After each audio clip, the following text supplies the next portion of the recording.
सुनील साजन, Samajwadi party और अखिलेश यादव तो बार बार सवाल उठाते आए हैं। अब ये आलोक शर्मा जो कह रहे हैं और जो जयराम रमेश की चिट्ठी है उसमें ईवीएम बैन करने की मांग नहीं है। मैं फिर से उसको बता रहा हूं, यहां ईवीएम और वीवीपैट का मसला दिखाई देता है जो पहले से सुप्रीम कोर्ट में पेंडिंग है। ये इंडिया गठबंधन में भी अलग अलग राय क्यों है सारे घटक दलों की, ईवीएम पर और ईवीएम वीवीपैट पर? सुनील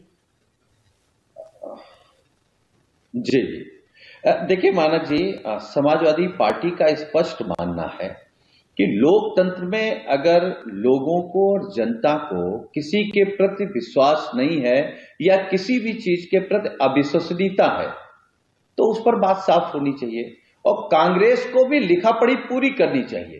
कांग्रेस को स्टैंड लेना चाहिए कि वो ईवीएम मशीन से चुनाव कराना चाहते हैं या बैलेट से चुनाव कराना चाहते हैं, वो दुविधा में न रहे। ये मैं आपके कार्यक्रम में कह रहा हूं, कांग्रेस के साथी भी दुविधा में न रहे। ये मिलान का चक्कर छोड़ें। आप कहें कि हम ईवीएम से नहीं, हम बैलेट से चाहते हैं चुनाव, और उसका एक कारण बता रहे हैं। क्योंकि भारतीय जनता पार्टी के पास एक बहुत अच्छा फार्मूला है। जैसे आप चुनाव हार जाते हैं, आप कहते हैं कि भाई हमें भरोसा नहीं, कहते हैं हार गए इसलिए भरोसा नहीं। मानक जी, मैं आपके कार्यक्रम में कह रहा हूं, 22 के चुनाव से पहले हमारी समाजवादी पार्टी की एक बैठक में माननीय राष्ट्रीय अध्यक्ष जी ने इस बात को बिल्कुल साफ किया था, अगर हम लोग 22 में सरकार बना लेते हैं और शपथ के तुरंत बाद समाजवादी पार्टी ये फैसला करेगी कि हम अब ईवीएम से चुनाव नहीं चाहते हैं, हमें बैलेट पेपर से चुनाव चाहिए। क्योंकि अब हार गए उसके बाद कहते हैं तो भाजपा के लोग कहते हैं अरे भाई ये तो हार गए इसलिए कह रहे हैं, ये तो 12 में इसी से जीत गए थे।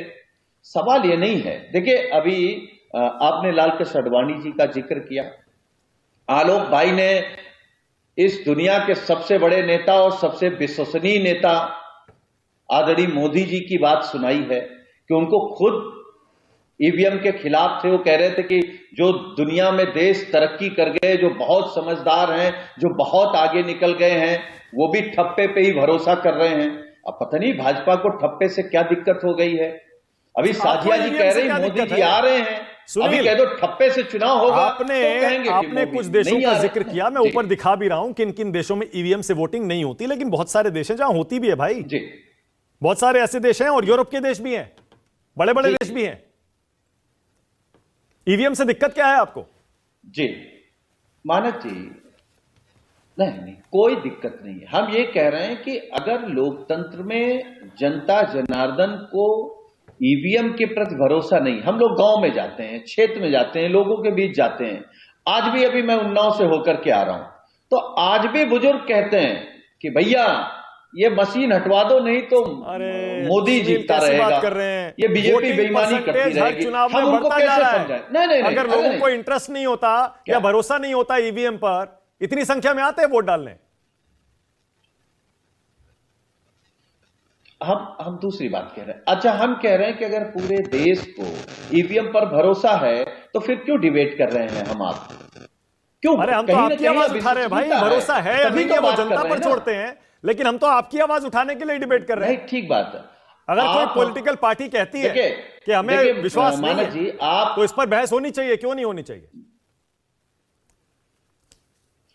देखिए मानक जी, आप हमारी आवाज उठा रहे हैं उसके लिए हम धन्यवाद कर रहे हैं आपका और आपके चैनल का। लेकिन मैं आपके ही चैनल में इस बात को बड़ी जिम्मेदारी के साथ बोल सकता हूं कि इस लोकतंत्र को बचाने के लिए देश को देखिएगा, एक दिन मीडिया के खिलाफ भी हल्ला बोल करना पड़ेगा, तभी लोकतंत्र बचेगा। क्योंकि जब भी हम लोग लोकतंत्र की बचाने की बात करते हैं तो मीडिया का एक बड़ा तबका है जो भारतीय जनता पार्टी का प्रवक्ता बन जाता है और कहता है देखिए ये अनपढ़ हैं, ये गंवार हैं, इनको भरोसा नहीं है, ये हार रहे हैं इसलिए ये बात कर रहे हैं। ये कोई बात नहीं हुई ना। अच्छा, आपको सुनील वीवीपैट पर बिल्कुल यकीन नहीं है? जैसा मैंने बताया, जब वोटर जाता है वोट डालने के लिए तो वो बटन दबाता है, जिस उम्मीदवार को पार्टी को वोट दिया उसकी पर्ची उसके सामने आ जाती है 7 सेकंड के लिए, दिखता है बाकायदा किसको वोट गया है, और फिर वो पर्ची नीचे गिर जाती है। ठीक बात। आपको उस पर भी यकीन नहीं है? हमको भरोसा है। देखिए मानव जी, नहीं यकीन है, हम कह रहे हैं यकीन है, लेकिन उसकी मिलान नहीं होता भाई। चुनाव आयोग ये कह दे कि हम, चुनाव आयोग ने कहा कि 5 जगह मिलान कराएंगे। चुनाव आयोग ईमानदारी से बता दे, 5 तो छोड़ दीजिए, पूरी विधानसभा में अगर एक का मिलान कराया हो रिजल्ट में, कह देना बड़ा नहीं आसान होता है भाई, क्या बात बना कर रहे हैं? देना बड़ा आसान अरे होता नहीं, है। सुनील, मैं ऐसे मत केवल बोलिए। एक बात कह के खत्म मिलान करूंगा किया अपनी जाता बात। मैं हर चुनाव में किया जाता है। नहीं, मैं बड़ी जिम्मेदार। 5 बूथ का मिलान किया जाता है। नहीं किया जाता है। देखिए, कहना हम कह रहे हैं, आप फिर पता करिएगा, अपने सूत्रों से पता करिएगा। कहना और मिलान करना दोनों अलग है।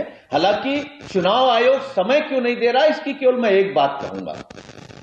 अभी हम लोगों ने खबर सुनी, अब पता नहीं कितनी सच्चाई है कितनी नहीं, कि राष्ट्रपति भवन में भी समय उसी को मिलता है जिसको पीएमओ कहता है। हम तो आलोक जी से कह रहे हैं कि अपने नेताओं से कहिए कि पीएमओ को चिट्ठी लिखें कि भाई एक फोन कर दें कि चुनाव आयोग हमारी बात सुन ले।